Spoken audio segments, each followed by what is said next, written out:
What is goody, everybody?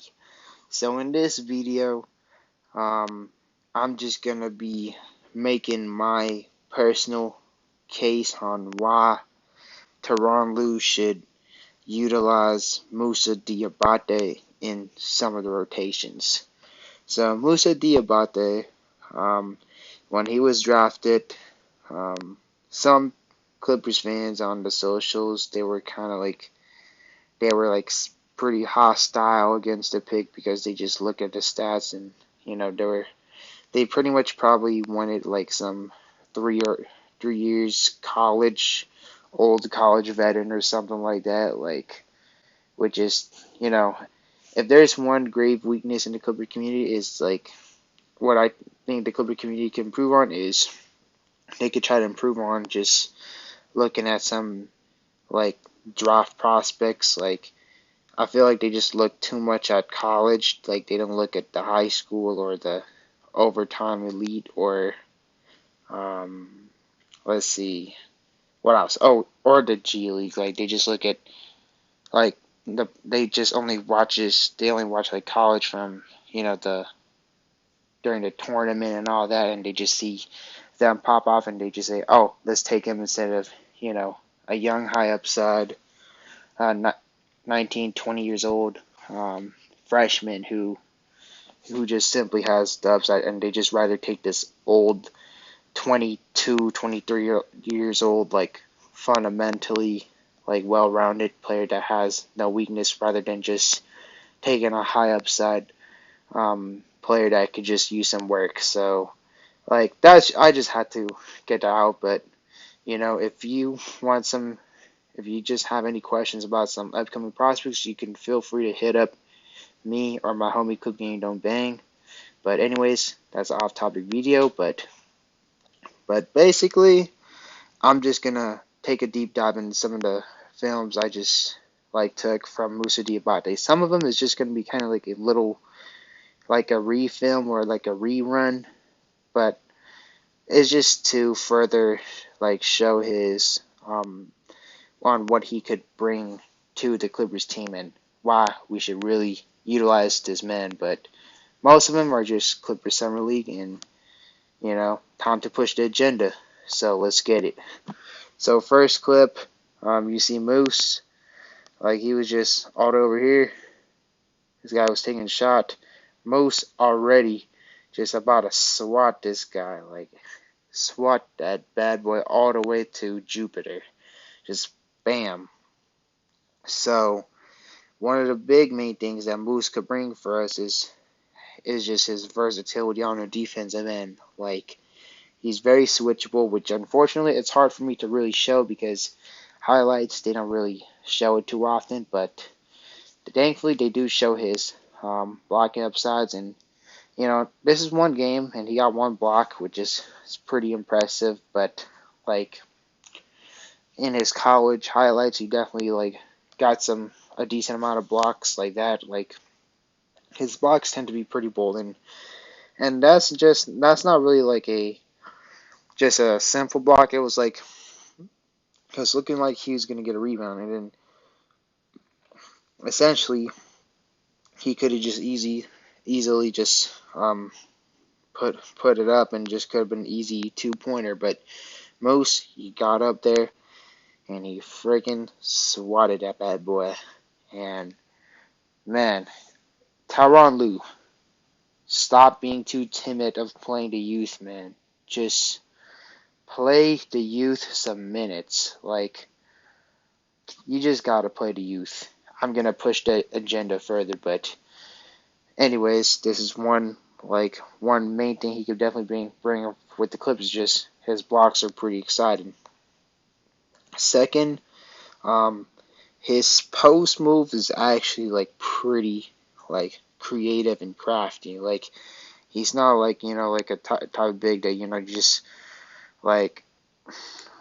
always need to be spoon fed or everything. It's nothing really wrong with that because that's what bigs are usually supposed to do, and it's to get spoon fed. But Moose, he could create his shots. Look at this. He could create his post moves. He just jab step, bam, spin around Xavier Tillman.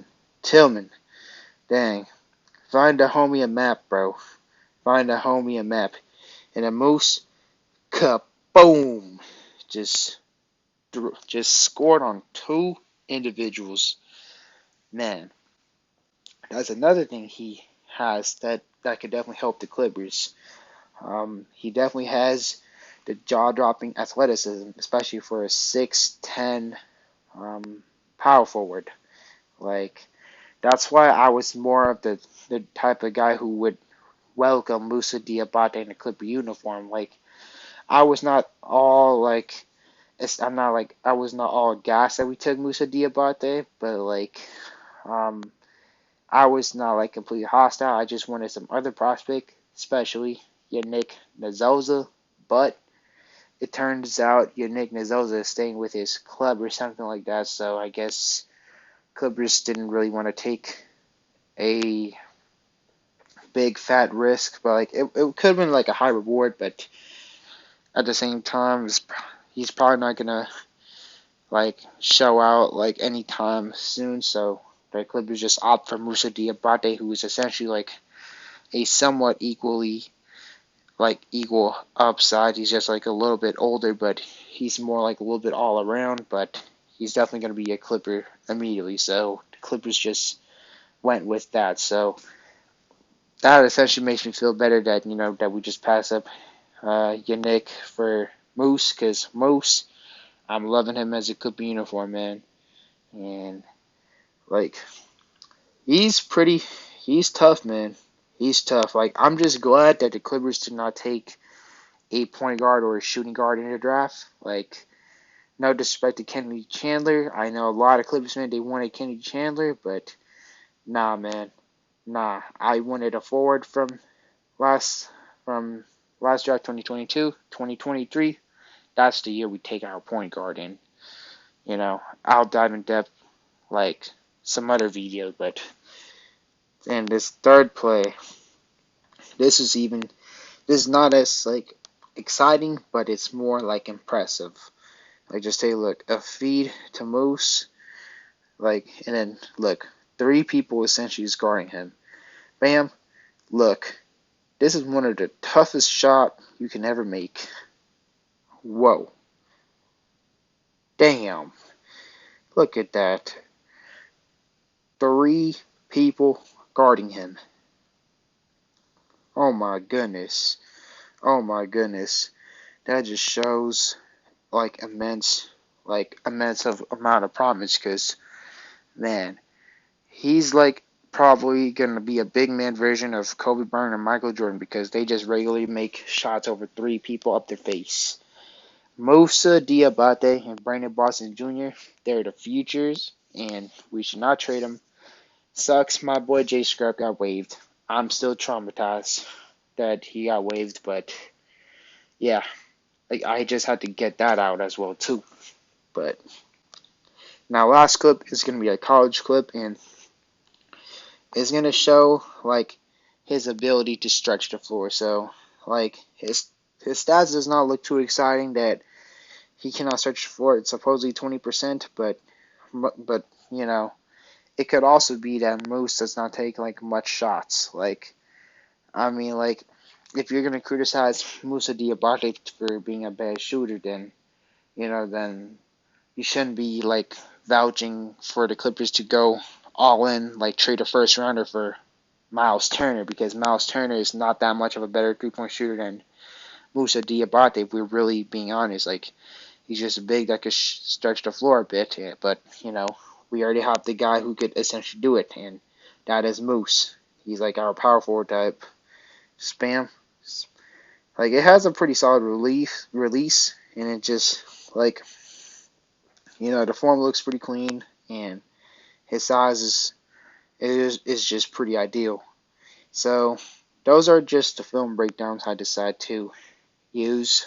So now I just essentially like kind of like jotted down some notes about Moussa Diabate. Like, I did have a similar one, like, I believe like weeks ago when I did a summer league review, but I just kind of like revised the vocabulary just to make it more simpler, and I'm gonna just essentially like give my thoughts on each of the things I put. So let's get it. So what Moussa Diabate could really bring for the Clippers is he's gonna bring that energetic type of athleticism to the team. So he's gonna be kind of like a somewhat like a Draymond or a Bobby Portis for the Los Angeles Clippers, like because both of them they're the ultimate energy plug that gets the team going. Like you would always love to have an energy plug on this team. Like and Moose, he has that vibe, and you know that is a really huge plus for the Los Angeles Clippers, especially like when the Clippers need some momentum. Moose could just bring that, which sparks the fireworks for the Los Angeles Clippers to keep going. And also, another thing that he's definitely going to bring a lot. Hence, that's why Tyronn Lue, you just need to play this man. Like, if I'm going to keep it 100 with you, the Clippers have all the talent. It's just Tyronn Lue, I believe it's on Tyronn Lue to fully, like, utilize the potential to win the championship. Like if I had to say like the kind of like the whole of the Clippers, like a lot of people are gonna say the center position, which is I could agree to somewhat of an extent, like, but I believe it's really fixable. But the real hole is just Tyronn Lue. He's like too timid to play the youth because it showed on how he utilized Brandon Boston Jr. He did wind it up eventually started utilizing Brandon Boston Jr. after he had this one good G League game. But if I'm keeping it a stack, Brandon Boston Jr. should have been playing minutes ever since uh, the season of 2021 and 2022 started. And Brandon Boston Jr., in my opinion, he should have played during the play-in because, like, there was so many times when we were in scoring drought, and Brandon Boston Jr., he's just the type of guy that you would want to be playing, especially when you're in a scoring drought, especially considering he's a lockdown defender. And he should have definitely played in against like the Pelicans because he's essentially the same type of player as Paul George. And and as for Moose, like and the Clippers don't have too many depth in power forward. Like we just have Batum, who's like up and aging, who can still shoot threes and has a nice, perfect versatility. And you got Rocco, who's I really love the addition of Robert Covington, good rebounder and a good shooter. But they're pretty old, and you don't want any of them to get hurt. So um, you just got to find as many minutes to play Moussa Diabate because I believe he's as capable as being good as Batum and Covington, if not maybe even better. Like imagine we play the Mavs, or we play the Suns, or we play the Warriors. Heck, Moussa Diabate could be our like little center, especially if we play the Warriors, because his switchability is pretty ideal. And but anyways, number 3, obviously, he has a promising jump shot. It's not like Carlton Towns or um, who else can I think that has a good jump shot? That's a big man. It's not like Carlton Towns. It's not like Nikola Jokic, but it is there. It is there. It's like on a Anthony Davis level or a what's his face, Miles Turner level. Like, it's pretty promising, and hopefully he works on his jumper because boy, if he works on his jumper, he'd be tough. He's also a pretty good rebounder considering that he's very skinny. Like he's a springy, agile, big power forward, and he got 7 rebounds in the summer league game, which is that shows a lot of promising. Next is he's a pretty good hustler, which is it correlates with him being a really good rebounder. He has pretty good motor, which also definitely relates to him of being a potential energy bunny for the Clippers, and obviously he has the perfect size. But now let's get to the weakness. I'm gonna try to. That's me just trying to be a bit more objective, but obviously number one, he's like a little bit skinny, but if we're being honest with you, he's the type of dude who's really skinny, but at the same time, he's pretty strong as well too, in my opinion, because as the clips I've shown you, like he's been able to back, like kind of like back down some people who are like, let's say like a 20 pounds heavier than him, and he just does just fine. So, yeah, he's skinny, but doesn't mean that we shouldn't be playing him. And other weakness is just obviously him just being a rookie. He might make rookie mistakes, but you know what? So what? It's part of being rookies, and also like vets, they make a lot of mistakes too. Like even like Reggie Jackson, he would have some low lights. Marcus Morris, boy, he makes a lot of mistakes, man. Um, Even Paul George, he hit the side of the backboard, so that's not really a good excuse. Like him, Musa making some mistakes, and same goes with Brandon Boston Jr. It's not a good excuse to not play him the proper amount of minutes. Like I mean, he provides on what the Clippers would need. Like he provides the ideal switchability to guard 1 to 5. Um, he's a good rebounder, so I don't see why he shouldn't be getting minutes. Like unless if he's really like that bad, then okay, different story. But like I don't think you could really go anything really wrong with playing Moussa Diabate. Like I mean like if the Clippers really want to like kind of solve the center like power forward problem, I guess like you could try to like make some trade, but don't do too much. Like I hear a lot of people they're going for Jared Vanderbilt, which is, I'm on board with that. I'm on board with that, but just don't give up too much. Like don't give up Brandon Boston Jr. Um, Protect the first round pick when you trade him, and you could trade Marcus Morris to the Jazz. Well, maybe find a third team to get Vanderbilt, but um, like just don't go too much. Like I'm I'm more on the train, like I'm more on an island of just selling some shooting guard depth and small forward depth for some draft picks for the upcoming draft because like like the Clippers are pretty much essentially set to win the title already. So why not just shed a little bit to potentially invest to be better in a long term?